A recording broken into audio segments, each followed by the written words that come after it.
It's later, okay? And I'll give you the instructions. There we go.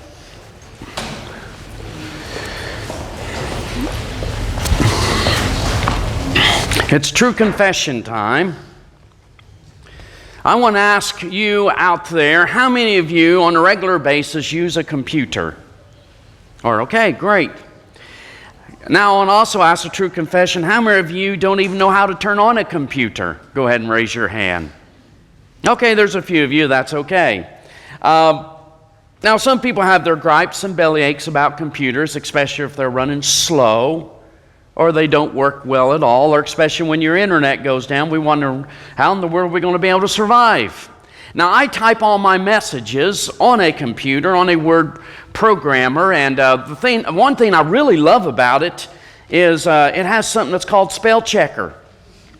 For those who are not in the computer age, in which I was growing up, we did not have computers yet, but we went to typing class, and we used those old manuals. Remember the old manuals? Maybe we used a Royal typewriter. I think Mrs. Hutchins was our teacher. She may have been 55 at the time, and I thought she was ancient at that time.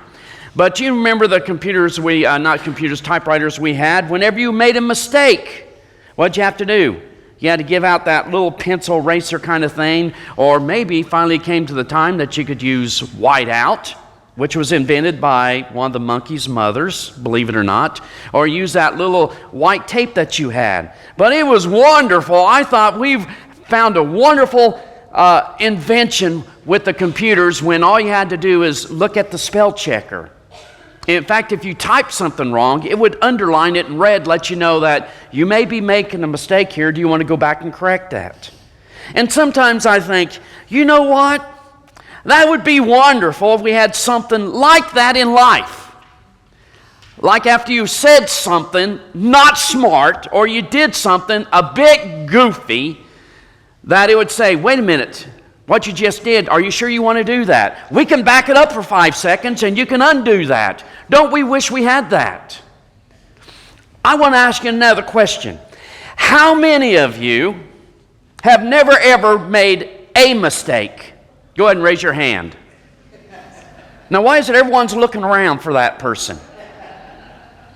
How many of you are thinking, you don't have to raise your hand, I wish I only made a mistake? Just one. In fact, some of us have made mistakes with zeros behind it. And we thought, man, I wish I could go back and undo that. Or some people have mistakes. They feel so bad, it's going to haunt them like the ghost of Christmas past. I was joking about the film that Jay showed up there about Samson, because there is a guy, let's face it, he made some pretty big mistakes. Now, when we think of Samson, what comes to mind? The guy with the long hair. The guy who had supernatural strength. But today we're going to look at, as you see, the book of Judges. He was one of those. One of the judge, redeemer, leaders of early Israel. However, he sometimes became his own worst enemy. And I mean, he made some mistakes. He made some huge mistakes. Had supernatural ability and strength. He had good looks. He had God behind him and working in his life. But that didn't keep him from blowing it over and over again. He brought so many troubles upon himself. The story that we're going to look at, and that you find his story of Samson, is over in Judges chapter 13 through 16. Now, we're not going to read all that this morning, but we're going to look at a few highlights. For instance, we look at his birth, and it was a supernatural birth. Let's look at the words over in Judges chapter 13, verses 3 through 5. Now, the angel of the Lord appeared to her, this is Samson's mother, and said, you are sterile. Well, that's or barren, what our Bibles might say. You are barren, you're sterile, you're childless, but you're going to conceive and you're going to have a son. This is going to be supernatural. Now, see to it that you, or what's going to be of him, will drink no wine or fermented drink, and that you do not eat anything unclean. Verse 5, because you will conceive and give birth to a son. No razor may be used on his head, because the boy is to be a Nazirite. That is, he had a special vow set apart to God from birth, and he will begin the deliverance of Israel from the hands of the Philistines. Right from the start, he was a child of promise. a supernatural birth. He should not have happened. She was beyond bearing children. It was medically impossible, but God would conceive in her womb, and it would happen.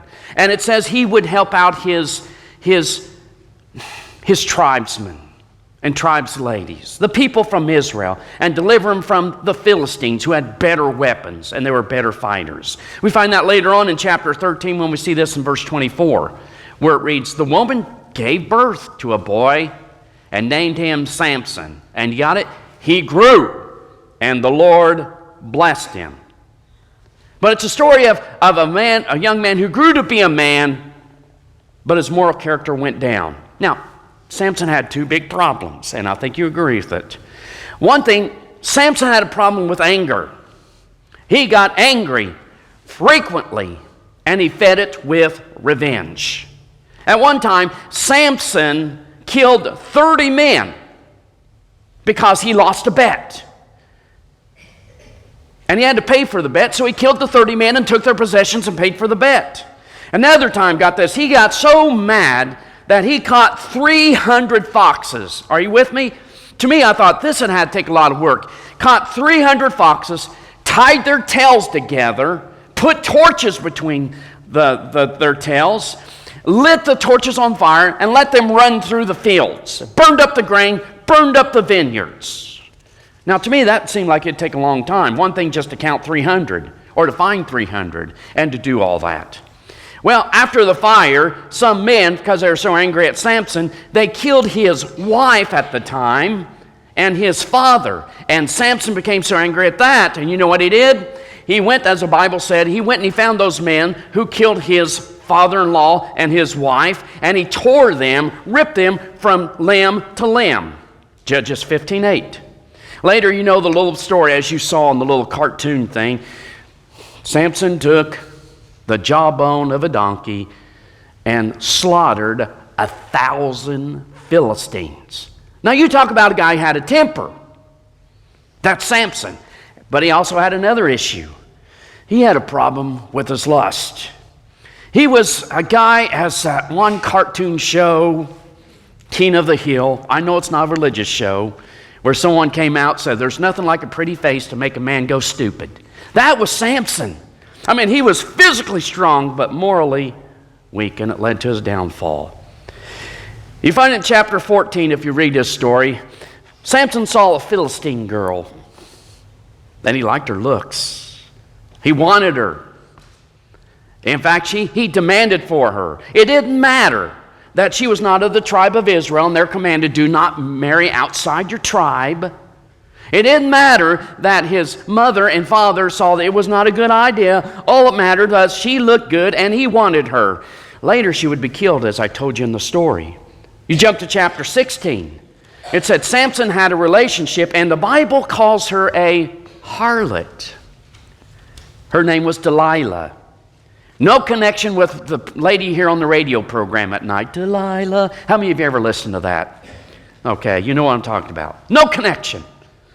But if she was a Philistine, she was a harlot, he fell in love with her. Later, as you know, she would betray him, and that would lead ultimately to his downfall and death. But you look at the story, 13, 14, 15, 16, Samson had a rough life. And you know, when you step back and you look at a story, you kind of shake your head.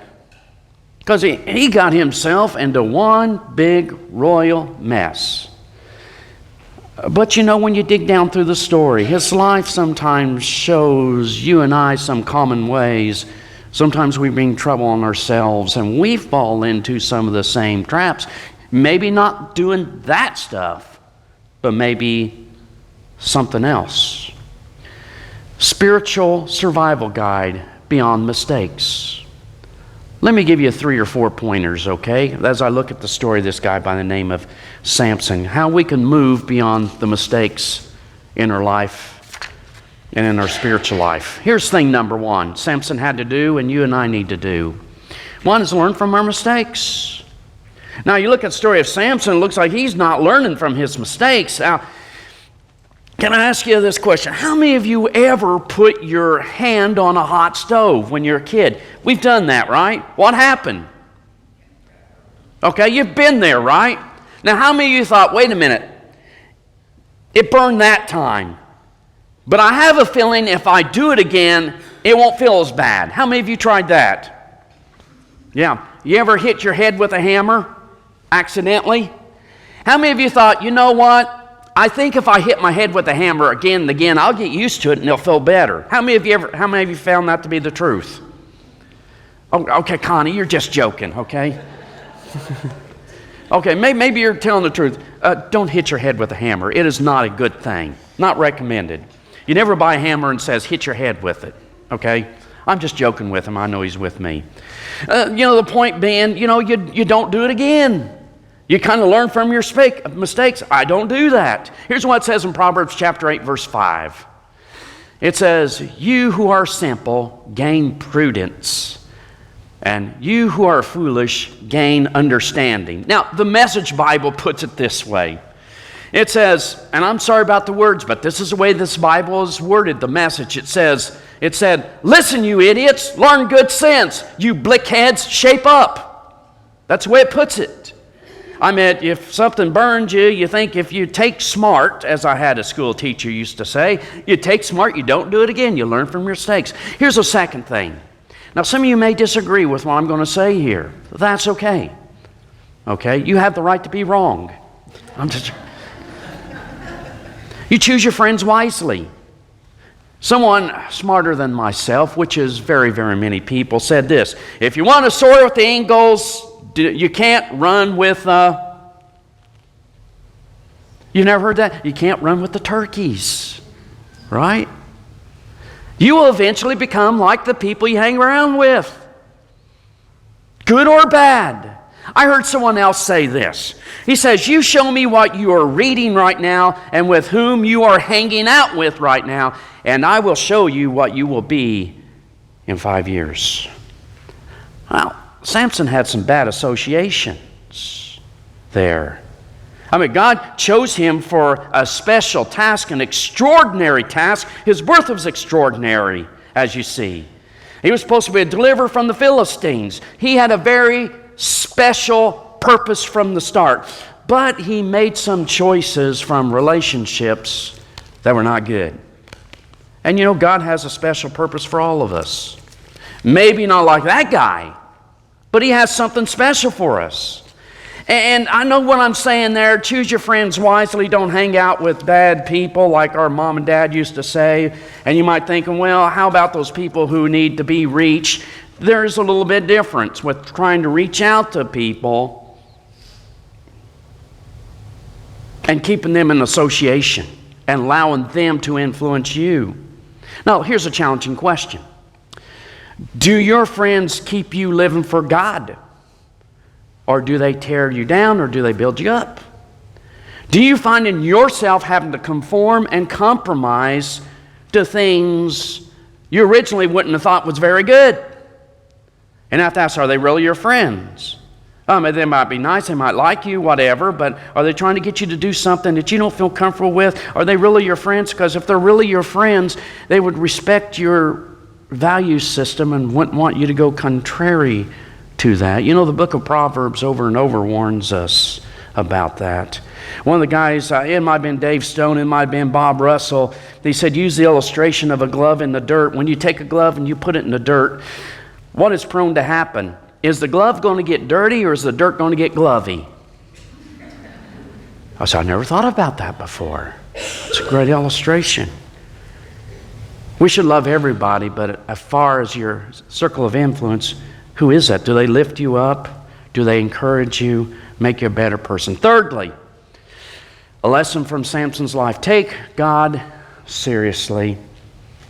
Because you look at the story of a guy who is kind of careless about his spiritual life. In fact, he wasn't even all that serious about his prayer life until the very end. In the first place, he wanted to do his own thing. He lived for himself. A very hedonistic, very selfish lifestyle. He let his own personal desires dictate everything. He had to, if it feels good, I'll do it. God's plan for Samson, for you, is for greatness, and He has a purpose for our lives. We're not here by accident. We're built for eternity and eternity with Him. Yet Samson's pattern was carelessness. he just kind of took things for granted and he never got serious. And the end result was uselessness. And as I told you, look at his prayer life. He wasn't serious toward the very end. He was very impulsive, very impetuous. He didn't ask God for directions. Did you notice that a lot of those times? He just went ahead and did whatever. He jumped with both feet in and he got all messed up. But you know, Samson did something a lot of folks do. At the very end, he finally turned to God when things already fell apart. And I know it sounds a little bit judgmental, but maybe it's an indictment of our society. Sometimes people use God as an afterthought. Turn to Him in desperation.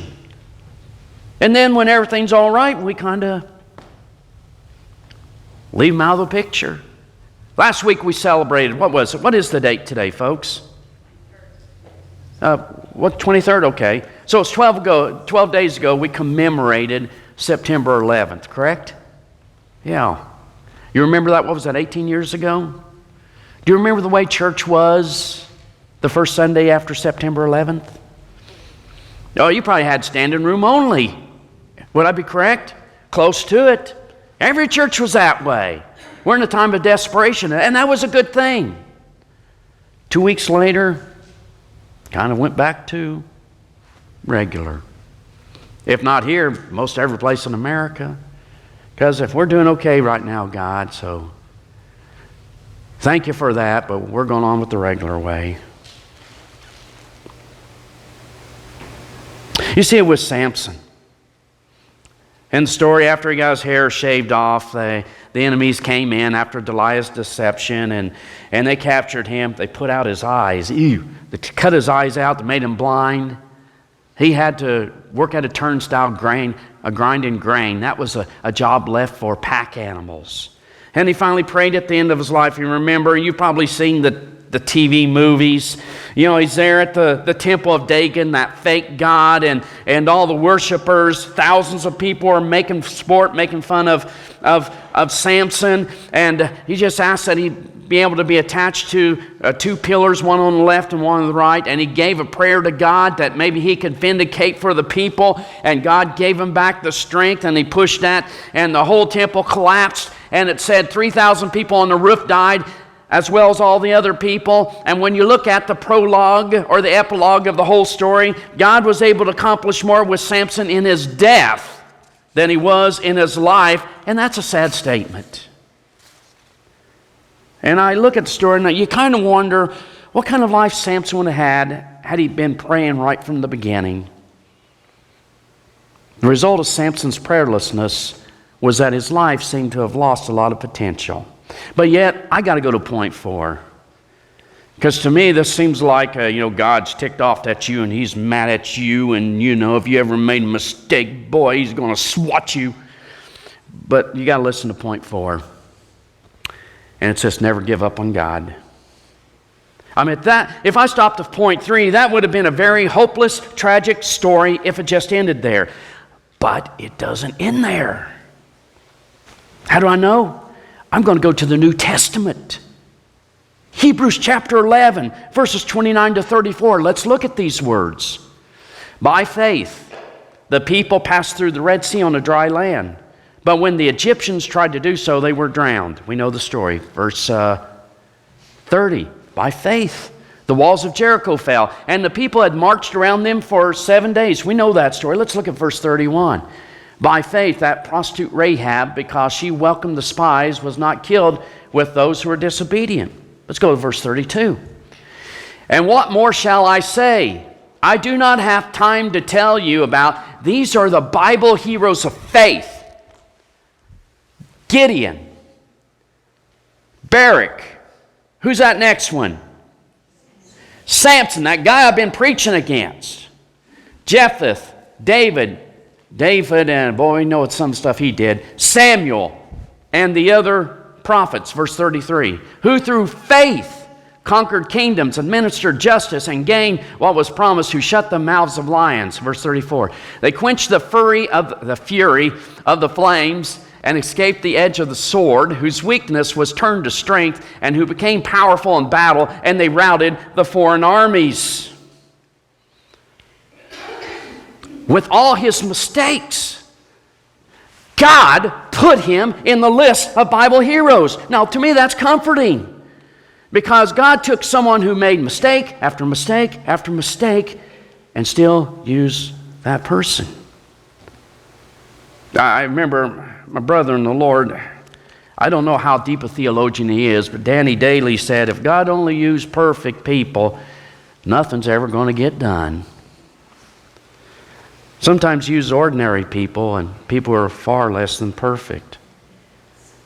As I'm preaching this, and maybe someone out there, or next week as this is playing on someone's radio, we hope, maybe there's someone who feel like they've messed up so bad and they just wondered, well, could he ever love a guy or a girl like me?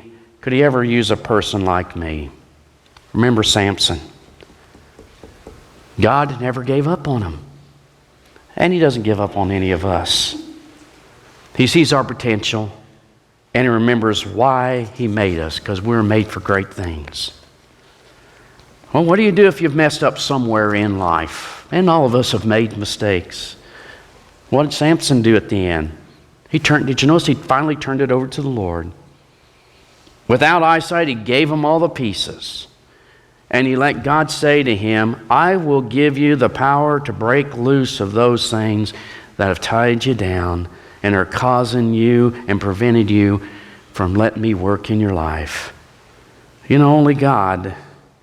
We're not going to destroy temples and have the strength to lift buildings. But only God knows the potential and the greatness in your life and mine. But we'll never be able to do it on our own. He must do it in His strength. And we need to see that today. And God's children said, amen. Right now we're going to have that hymn of invitation, because it's about turning it over to God, and that's what Samson smartly had to do. And maybe there's someone that needs to do that today, or I feel that's where most of you are, because you're here and you don't have to come. I mean, there's no law in the book says you got to go to church, but again, like I said last week, I think you're here because you want to be here. It's a good thing.